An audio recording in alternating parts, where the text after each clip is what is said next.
세계적으로 우리나라가 이제 훌륭한 나라가 됐고 또 앞으로 계속적으로 선진국으로 발전하기 위해서는 우리가 이공계 과학기술 계통으로 선도적이 돼야 됩니다. 그래서 우리 젊은 학생분들이 그런 쪽으로 관심을 갖고 도전적인 면으로 창의성 있게 그렇게 학업에 정진하고 그러면은 우리나라가 훌륭한 선진국이 될 겁니다. 네.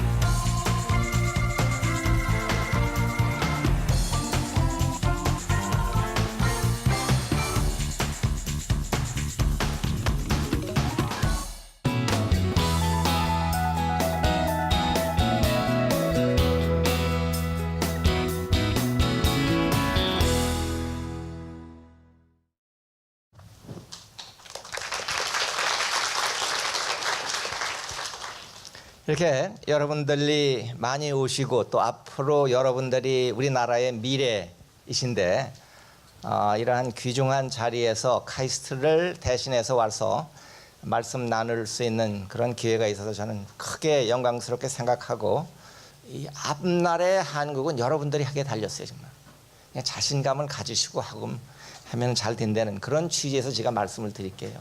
다이아몬드가 왜 이렇게 소중하죠? 한 캐럿이 몇 밀리그램인지 아세요, 여러분들? 1 캐럿이 200밀리그램이래요. 그러니까 1g 정도 되면은 5 캐럿인데 다이아몬드가 5 캐럿이라고 하면 돈이 얼마나 되는지 아세요?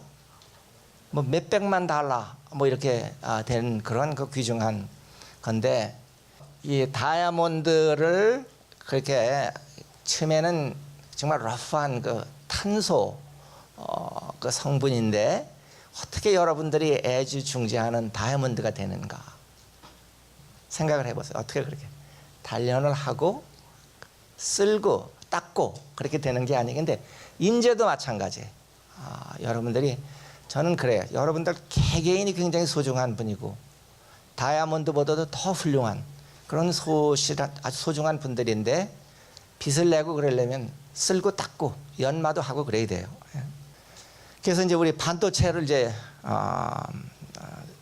예를 들어서 말씀을 드리겠는데 왜 반도체냐 하필 이 분이 들고 있는 게 뭔지 아세요? 옛날에 여러분들이 지금 갖고 있는 셀폰, 모바일 폰 그걸 옛날에 반도체가 없이 진공광으로 했다 그러면은 이 집 전체보다도 더 큰 그런 거예요. 주머니에 들고 다닐 수도 없어요. 근데 여러분들이 카메라도 하고 뮤직도 듣고 뭐 누구하고 얘기도 하고 그렇게 할 수 있는 건 반도체 때문에 그래요. 반도체. 그래서 삼성이 제일 돈 많이 버는 업체가 이게 모바일 폰 비즈니스예요. 그래서 우려하는 것도 그래요. 너무 여기서 의존해서 돈을 많이 벌기 때문에 다른 거가 어떻게 되나. 또 만약에 이게 시장이 약화가 되고 그러면 어떻게 되나. 그건 고민거리입니다. 행복하면서도 고민거리. 그 다음에 이제 여러분들이 일상생활 하시고 그러면 뭐 컴퓨터도 쓰시고 셀폰도 쓰고 자동차도 하고 프린터도 쓰고 그러는데 그 각 기기마다 몇백 개의 반도체가 들어가 있어요. 그러니까 우리가 보통 직장생활 하는 사람이 하루에 다루는 반도체 자기도 모르게 은덕을 받는 그런 반도체 수로 따지면 한 1100개 정도가 됩니다. 그러니까 지금 이 세상에서는 반도체의 역할이 굉장히 커요. 그래서 여러분들 셀폰 사에서 이제 뭐 얘기도 하고 그러지만 앞으로의 세대는 물건들끼리도 서로 통신하는 인터넷 오브 에브리띵 IOE라고 그래요. 그런 세대가 올 겁니다. 그러니까 그거를 위해서는 반도체가 더 많이 필요한 그런 중요한 세대가 됩니다. 그래서 역사를 보고 그러면은 우리 반도체 기술이 1960년에서부터 시작해가지고 IT도 일으키고 PC 시장도 일으키고 모바일 그런 세대도 일으키고 그다음에 뭐 컨슈머 일렉트로닉스, 그다음에 뭐 아주 굉장히 뭐 스마트 TV 뭐 여러 개 많죠. 앞으로는 그 외에도 내노 테크놀로지라든지 뇌과학, 거기도 반도체가 발달이 돼서 정말 뇌를 더 이해한다 하면은 여러분들이 저기 그 아버님, 어머님, 할아버님 생각할 적에 많은 분들이 뭐라고 그러세요? 기억력이 자꾸 없어진다, 건망증이 든다 그러시잖아요.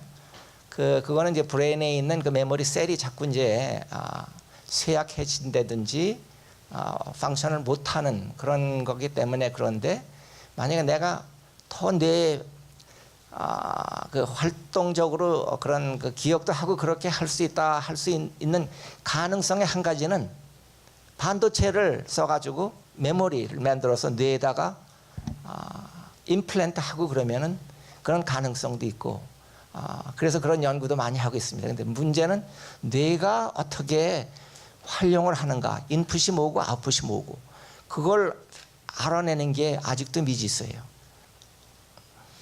그래서 그 성장 회로를 보면 처음에 제가 말씀드렸듯이 1900년도 천에 진공관 있다가 1948년에 그 최초로 지가 있던 그 AT&T 벨랩 벨 전화 연구소에서 그 트랜지스타를 발명을 했어요. 다음에 또 큰 공적은 초집적 회로를 발명을 했기 때문에 오늘날 우리가 셀폰도 쓰고 그럴 수 있는 겁니다. 그 외에도 이제 많은 발전이 있어가지고 여러분들 그 우리 한국에도 고층 아파트먼트들이 많이 있죠. 반도체에서도 그런 일이 생깁니다. 지금은 1층 반도체만 했는데 앞으로는 더 초집적 회로가 필요하기 때문에 고층 그 반도체를 세워요. 그래서 뭐 7층도 세우고 8층도 세우고 10층도 갈 수 있고 그런 그 기술이 일어나고 있습니다. 그래서 반도체 할 적에 첫 번째 반은 반해라. 그래서 뭐든지 여러분이 그 열정이 있어야 됩니다. 뭐를 하려면 사랑하는 걸 해야 돼요. 누가 돈이 많이 벌린다고 해서 그걸로 억지로 가는 게 아니고, 예술이면 예술, 음악이면 음악, 사랑하는 걸 해야 돼. 반해라. 그게 첫 번째 메시지입니다. 예. 반해야 돼요, 여러분들. 그러니까 이공계통에 반해세요. 예. 그 다음에 거기에 대한 그 반하는 그 거기에 실례로 이 사람이 잭 킬비입니다. 제가 일리노이 대학교에 학과장 할 적에 우리 그 유명한 졸업생이라 내가 같이 찍은 사진에 2000년도 9월 15일 날 내가 그 과에서 상을 학과장으로 드리면서 같이 찍은 사진입니다. 난 그걸 몰랐는데 2000년 한 달 후, 딱 한 달 후 10월 15일 날 이 사람이 물리 노벨상을 받는다고 발표가 났어요. 근데 왜 이 사람이 전기공학도인데 물리로 노벨상을 받았냐 하면은 그 반도체 초집적 회로의 공헌이 너무 크게 인류에 봉사했기 때문에 노벨상을 준 거예요. 이 사람은 박사학위도 없어요. 학사 석사 받은 사람이고 텍사스 인스트루먼트 거기에서 그 보스가 안 된다고 하지도 말아라 그러는데 혼자 회사 문을 닫은 날 들어가서 성공시킨 사람이에요. 교과서에 있는 거 다 믿지 말고 누가 안 된다고 할 적에 믿지를 마세요. 자기가 사랑하고 그러면은 그냥 흘려 듣고 계속해서 해야 돼요. 그래서 이분이 그 노벨상 받는 그 수상 연설을 하셨는데 그때 뭐냐면 1958년에 그 자기 그 목표가 굉장히 단순했다. 뭐냐 하면은 단가를 내리고, 굉장히 프랙티컬해요. 단가를 내리고 그 다음에 그 만드는 공정 과정을 단순화시키고 그 다음에 이 반도체를 좀 더 작게 그리고 좀 더 신빙성 있게 하는 게 목표였다. 그런데 이렇게 큰 공헌을 할지는 몰랐다. 그렇게 겸손한 얘기를 했어요. 그 다음엔 도출하라. 전문 지식. 그거에 1인자가 돼야 돼. 근데 알고만 있으면 안 돼. 뭐든지 행동에 옮겨서 뭐를 아웃풋이 있어야 돼. 공헌하는 게 있어야 돼. 이제 그 기업체로 보면은 여러분들이 다 아시는 회사들 이름인데 인텔, 그것도 큰 회사죠. 매출이 553억 달러, 영업이익이 146억 달러. 퀄컴. 이 퀄컴은 한국 때문에 살아난 회사예요, 사실. 옛날에 애츄리 그 CDMA 테크놀로지를 거기서 밀어줬기 때문에 생긴 성공한 회사입니다. 근데 매출이 205억 달러, 영업이익이 62억 달러.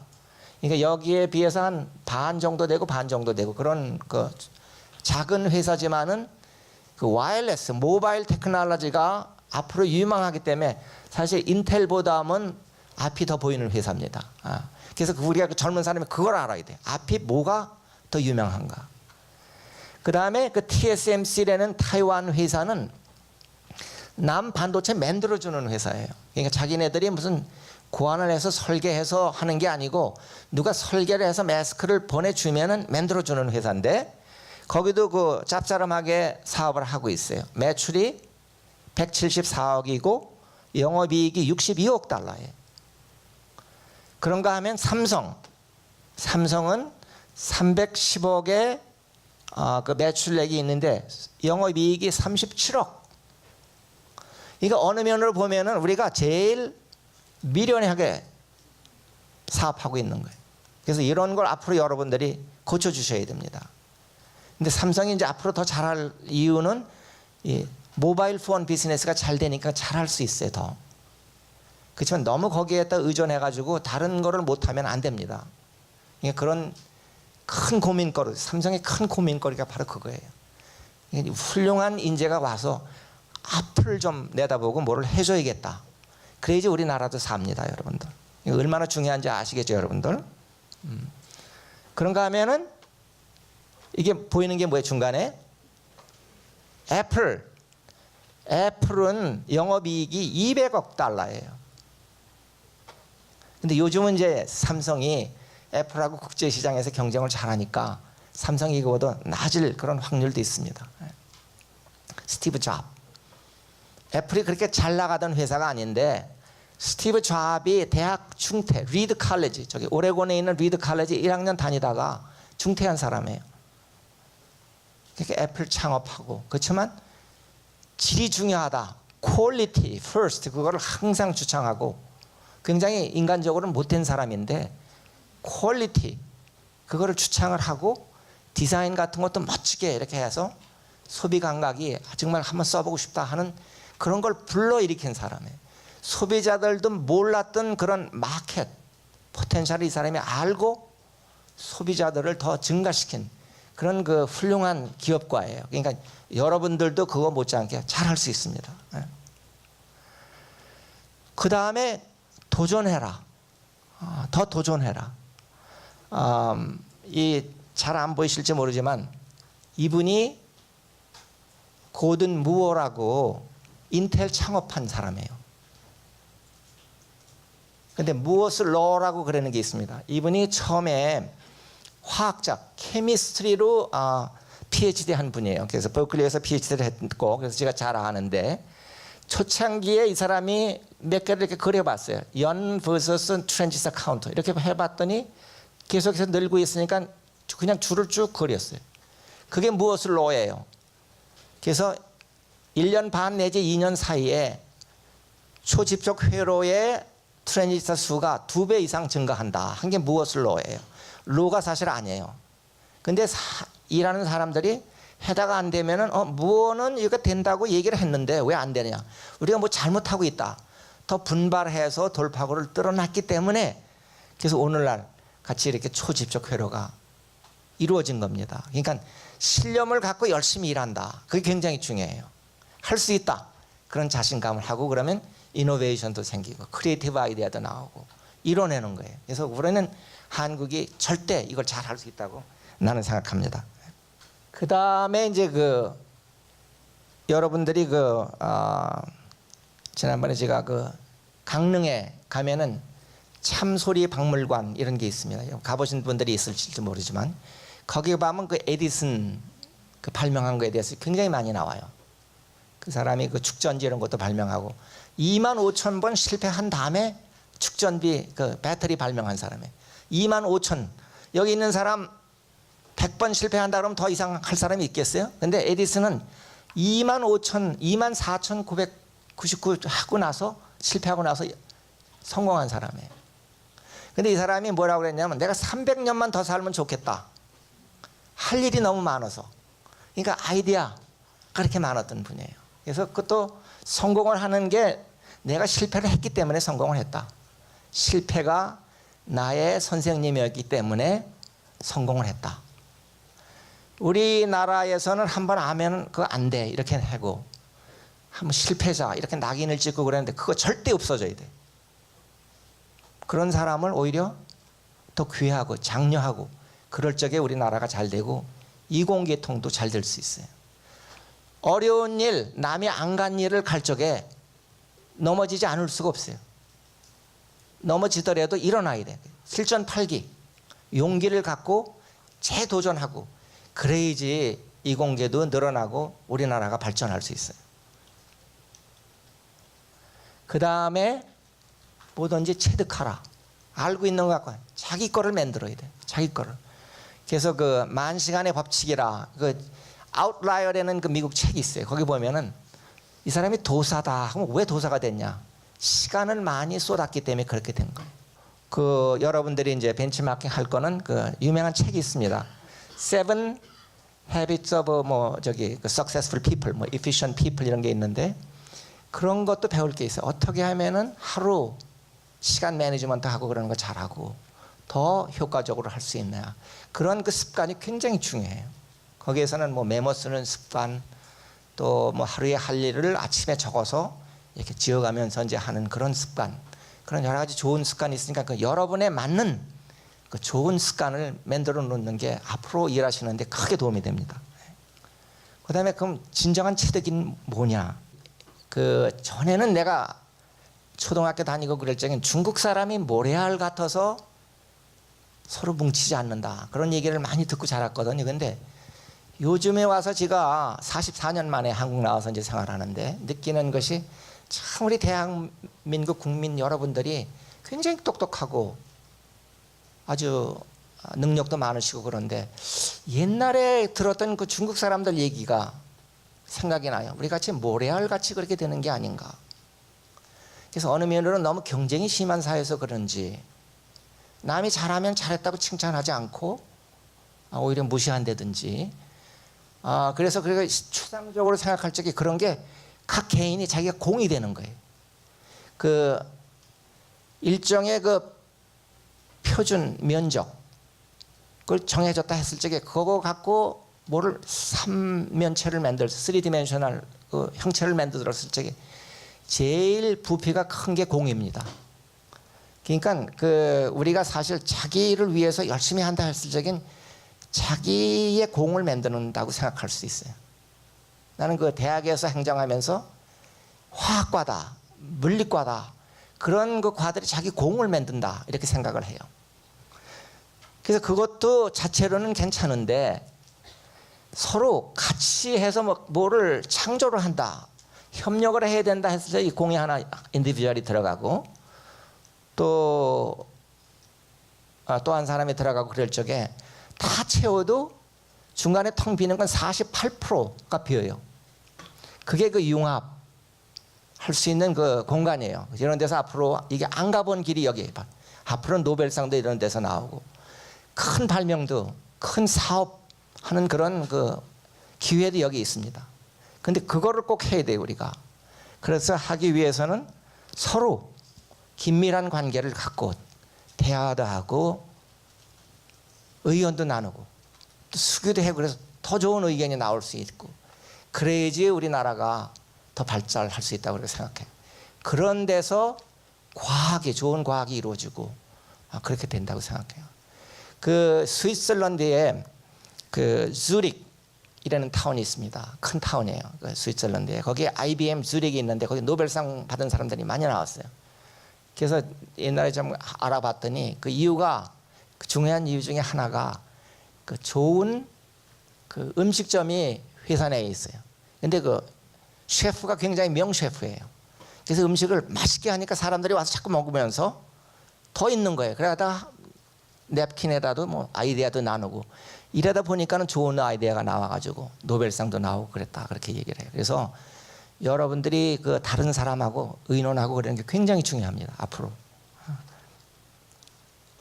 그래서 그 정말 중요한 그 지금 세대에 계시니까 목표를 잘 세우시고 거기에 대해서 전진을 하세요.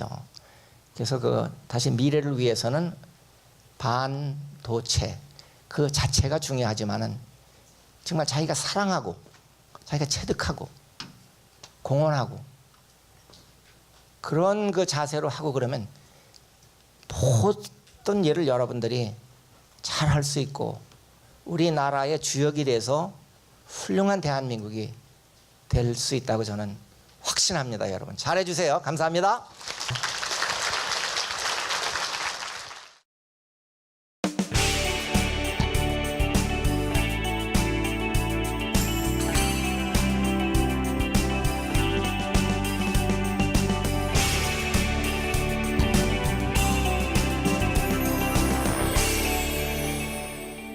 많은 학생들이 내가 좋아하는 게 뭔지, 내가 잘하는 게 뭔지를 찾는데 시간이 오래 걸리더라고요. 그래서 내가 좋아하는 거를 잘할 수 있는지, 그다음에 잘하는 거를 좋아하는지, 그게 두 개가 이렇게 잘 맞는지, 그게 안 맞는지, 그거를 찾는 노력이 결국은 뭐 중요하지 않을까.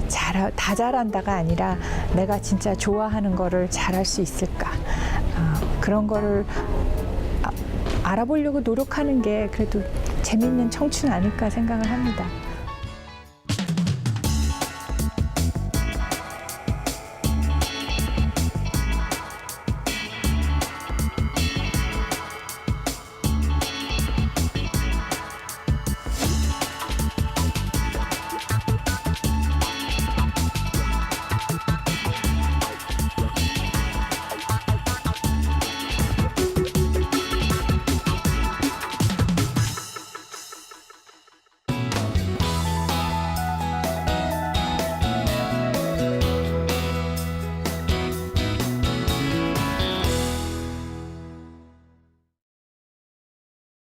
반갑습니다. 문수복입니다. 오늘 제가 발표를 할 내용은 우리 집 컴퓨터도 인터넷 라우터로. 근데 보는 순간 아마 여기 계신 70~80%의 분들은 라우터가 뭐지? 라는 질문 넘버원 벌써 머릿속에 빡 떠오르셨죠? 왜 모르는 얘기를 하지? 그래서 일단은 라우터라는 건 조금 전문적인 내용이라서 발표 시작은 조금 친숙한 통신망서부터 시작을 하도록 하겠습니다. 저희 2013년 현재 전 세계 인구가 70억쯤 되는 걸로 추산이 되고 있습니다. 이 중에서 인터넷 사용자는 몇 프로쯤 될까요? 인터넷 사용자는 현재 24억 정도로 전체 인구 중에 전 세계 인구 중에 3분의 1 정도. 여기 이제 빨간 게 아시아, 그다음에 노란 게 큰 파이가 그다음에 유럽 인구수로 봤을 때 중국하고 인도가 있는 아시아가 전 세계 인구에서 차지한 부분도 많기 때문에 인터넷 사용자도 꽤 됩니다. 자, 그럼 두 번째 질문은 이 중에서 모바일 폰을 쓰는 소위 핸드폰을 쓰는 인구는 인터넷 사용자보다 많을까요? 적을까요? 많다. 적다. 모바일 폰 사용자는 60억입니다. 그래서 왜 많다 적다 고민을 했을 거냐 하면은 인도라든지 이런 전체 세계 인구에서 큰 부분을 차지하는 나라들이 실은 인터넷을 어떻게 쓰고 있나, 모바일 폰을 쓰고 있나 안 쓰고 있나가 굉장히 큰 부분을 차지할 텐데 인도라든지 아프리카에서도 2G 폰 보급이 널리 되고 있어서 실제로 모바일 폰 사용자는 60억에 가깝습니다. 그러면 자, 마지막 통계에 관한 질문. 이 중에서 스마트폰 사용자는 몇 프로일까요? 20%? 20%. 자, 여기서 스마트폰 쓰고 계신 분들 한번 손 들어주세요. 한국. 아휴, 그럴 줄 알았어요. 한국에서는 스마트폰 보급률이 73%, 대한민국이 세계 최고입니다. 2012년서부터. 그래서 전 세계적으로 실제로 스마트폰을 쓰는 사람들이 인터넷 사용자라고 보시면 되겠죠. 그걸로 데이터를 하니까.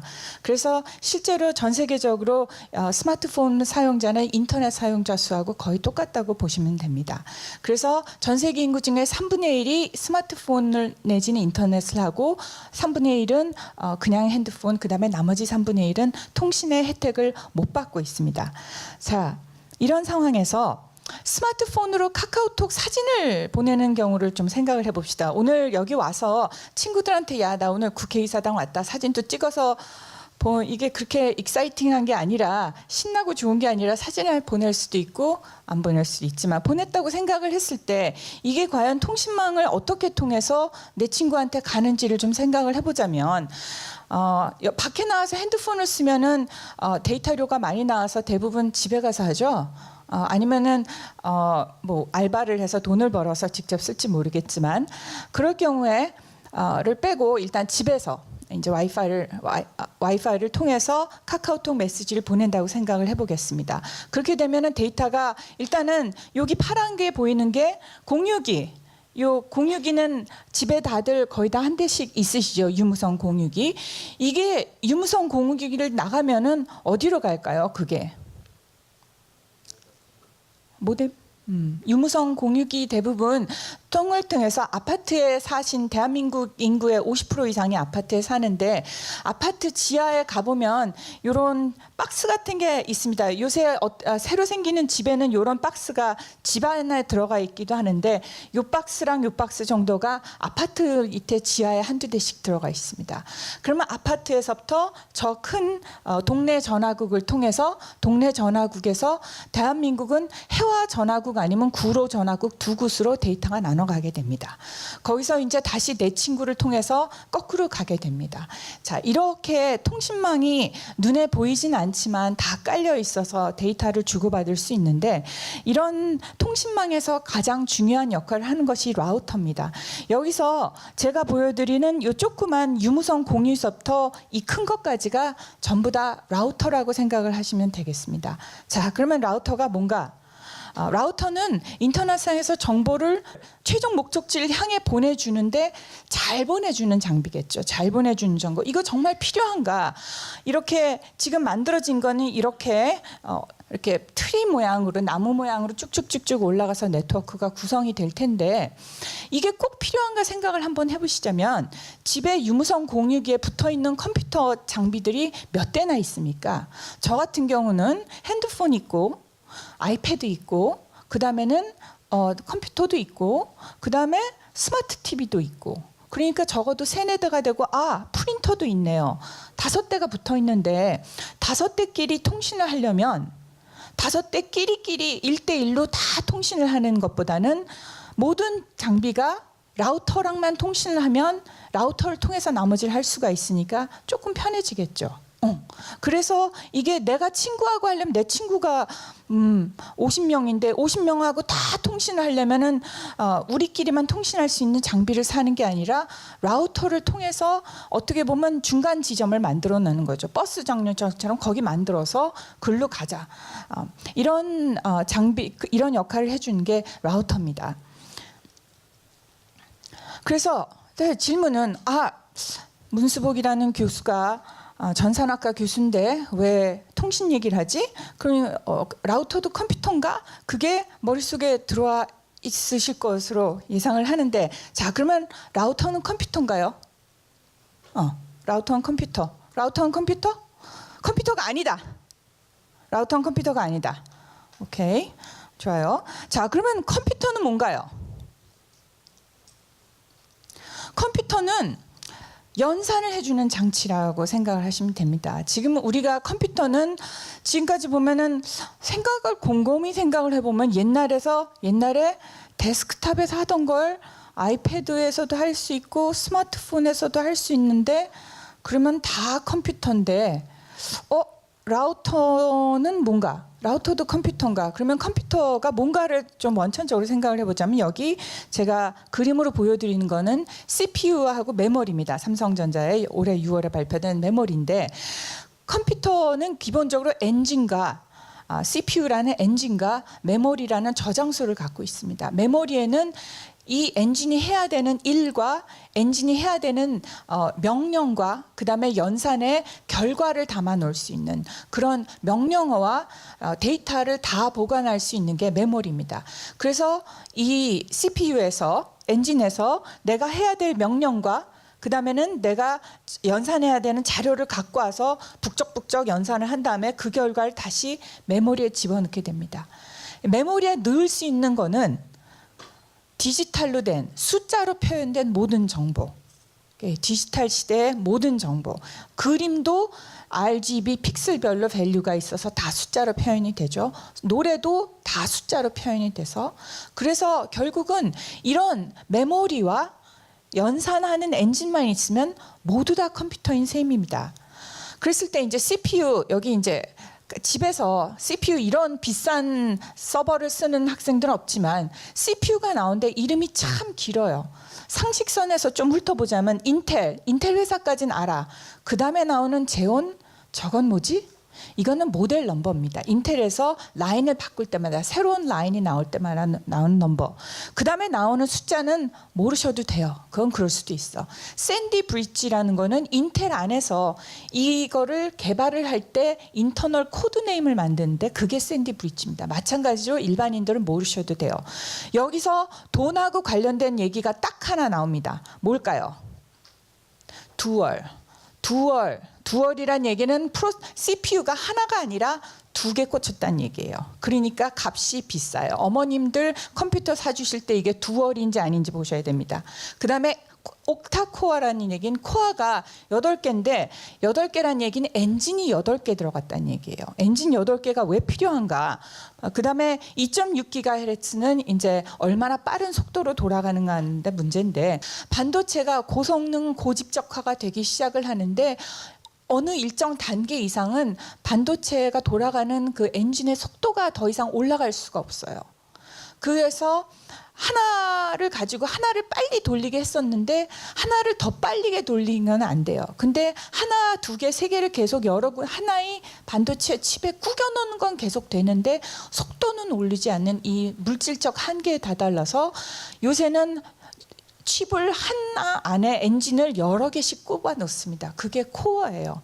그래서 듀얼 옥타 코어는 엔진이 16개 있다는 거예요. 8개 코어가 2개 있다는 얘기라서. 자, 이런 얘기를, 자, 근데 컴퓨터의 엔진이 CPU밖에 하나밖에 없냐. 여기서 게임 좋아하시는 분 정직하게 손 들어주세요. 게임 좋아하시는 분. 그래픽 카드 나 고성능 쓴다. 아, 여기 전부 다 착한 몇 분 없는. 이건 고성능 비싸니까 이 카드 한 50만 원쯤 합니다. 20만에서 50만 원짜리 고성능 그래픽 카드를 게임하고 사달라고 그런다면 여기 있어도 양심적으로 손 못 드시겠죠. 뭐 알바에서 모으기도 좀 어려운 돈인데, 이런 그래픽 카드가 이렇게 고성능 게임을 하는 사람들을 위해서 개발이 됐는데, 그래픽 카드에 생긴 이 엔진은 또 CPU하고는 조금 다릅니다. 이게 좋은 비율지 어떨지 모르겠지만 CPU는 온갖 종류의 일들을 다 해야 되는 만능이어야 돼요. 그래서 어떻게 보면 초고속, 초음속 제트기에 해당되는 건데, GPU에는 아까 말씀드렸죠. 엔진이 굉장히 후진, 자동차, 소형 자동차용 엔진이 들어가 있는데 그 엔진이 무지무지 많아요. 그래서 어떤 일을 해야 되나, 똑같은 일을 수없이 반복해야 되는가, 아니면 온갖 복잡 단안한 일을 해야 되느냐에 따라서 자기가 원하는 일에 따라서 맞춰서 골라가야 됩니다. 그렇다면 라우터는 어떤 엔진을 쓸까요? CPU를 쓸까요? GPU를 쓸까요? 그렇죠. 정답이 없습니다.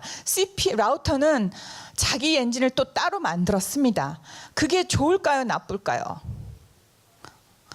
좋으니까 쓰겠죠. 팔리니까. 근데 옛날 얘기를 조금 해보자면 슈퍼컴퓨터하고 PC를 생각해보면 이 왼쪽에 있는 슈퍼컴퓨터, 보스턴의 싱킹머신이 만들었던 옛날 건데 이거는 요새는 만들지도 않고 아무도 사질 않습니다. 왜? 비싸서.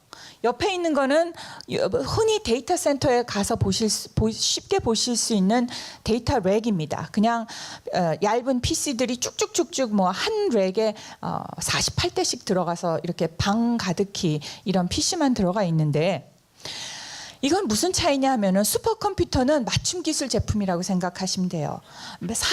사서 쓸 수 있는 사람은 몇 병 안 되기 때문에 굉장히 고가.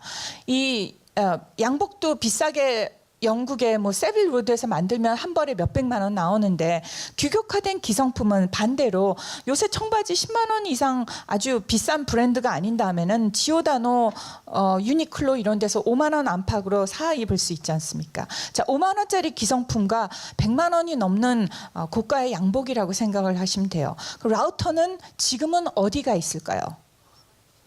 맞춤입니다. 맞춤 양복에 들어가 있습니다. 라우터는 맞춤 양복 시장이라고 생각을 하시면 돼요. 근데 이 슈퍼컴퓨터가 다 사라졌죠.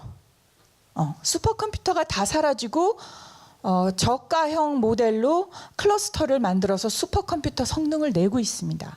왜냐하면은 양복만 하더라도 돈 많은 사람 몇 명이 사서 쓸 수 있지만 컴퓨터 시장에서는 슈퍼컴퓨터를 똑같은 일을 하는데 저가형이라 청바지 입고서 못할 거에 없거든요. 그래서 슈퍼컴퓨터도 사라진 세상에 제가 보기에는 제 개인전 소견으로는 라우터는 전 세계에 남은 유일한 슈퍼컴퓨터 시장이지만 그것도 20년에는 없어지지 않을까. 그래서 고성능 장비 한 대가 저가형 N대로 바뀔 텐데 저가형 N대로 바뀌면 돈 되는 만큼 사서 만들면 됐지 거기서 어려운 문제가 뭐냐라고 질문을 하실 거라고 생각을 합니다. 그래서 그 예를 들자면은 그림이 하나 있어요. 미술 시간에 그림 숙제를 해야 돼. 근데 1시간을 주고 요걸 그려라. 혼자 그려라. 그럼 그릴 수 있어요. 자, 질문. 요거를 넷이서 나눠 그려라. 그러면 1시간이 더 걸릴까요? 덜 걸릴까요? 더 걸리죠. 그게 문제입니다. 마찬가지로 이렇게 쪼갰을 때 이렇게 쪼개서 그리나 아니면은 흰색 칠은 누가 맞고 검은색 칠은 누가 맞고 빨간색 칠은 누가 맞나 그거를 누가 맞느냐라고 토론하는데도 1시간도 더 걸릴 수 있어요. 그렇게 고성능 장래 한 대를 저가형 N대로 나눠 하는 데는 굉장히 복잡한 통신 여기서는 이렇게 이런 식의 정말 소통을 하고 결정을 내리고 그다음에 일을 확인하는 그런 복잡한 과정이 필요한데 그 부분이 아직은 갈 길이 굉장히 멉니다. 그래서 한 사람이 하던 일을 둘이 나눠서 한다고 2배 빨라지지 않듯이 컴퓨터 성능도 마찬가지로 N대를 붙여놓는다고 N배의 성능이 나오지 않습니다. 그런 문제를 저희가 다루고 있습니다. 그래서 마지막 장인데요. 제가 하고 있는 연구가 패키지 쉐이더로 2010년에 나왔고 SSR 쉐이더 2011년 지금 현재는 N 쉐이더를 구현을 하고 있는데 이게 GPU를 사용해 저희가 네트워크 장비에서 CPU와 GPU를 다 사용한 아까 말씀드렸던 규격화된 기성품을 이용해서 슈퍼컴퓨터 시장을 노리고 있습니다. 그래서 현재로 저희 연구실에서 내고 있는 속도가 감히 말씀드리기에 세계 최고 속도로 알고 있고 미래 인터넷을 이제 다음 세대 통신망을 연구하시는 분들에게 있어서 좋은 플랫폼이 될 것을 생각하고 아까 보셨던 초고속 그 제트기하고 그다음에 저가형 그 미니 소형차 비교는 제가 비유를 만든 게 아니라 저와 같이 일했던 학생이 한상진 군이 만든 거예요. 이런 시스템 연구는 결코 혼자 살 수가 없고 많은 분들의 도움을 받아서 여기 같이 그동안 연구를 했고 지금도 연구하고 있는 저희 동료 교수들 그다음에 학생들 이름을 적었습니다. 감사합니다.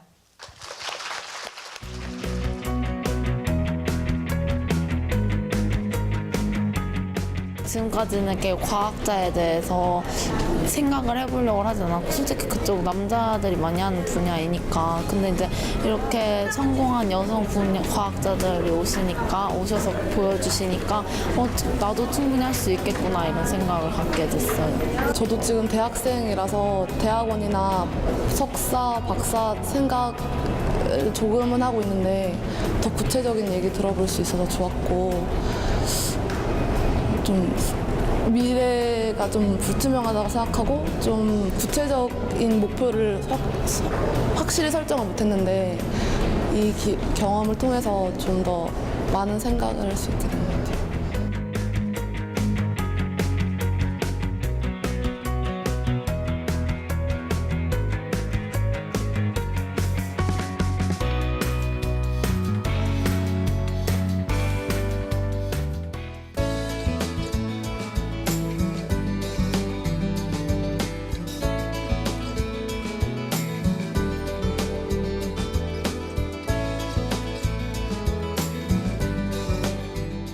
미술계 세계적인 강국이 되기 위해서는 혁신을 해야 됩니다.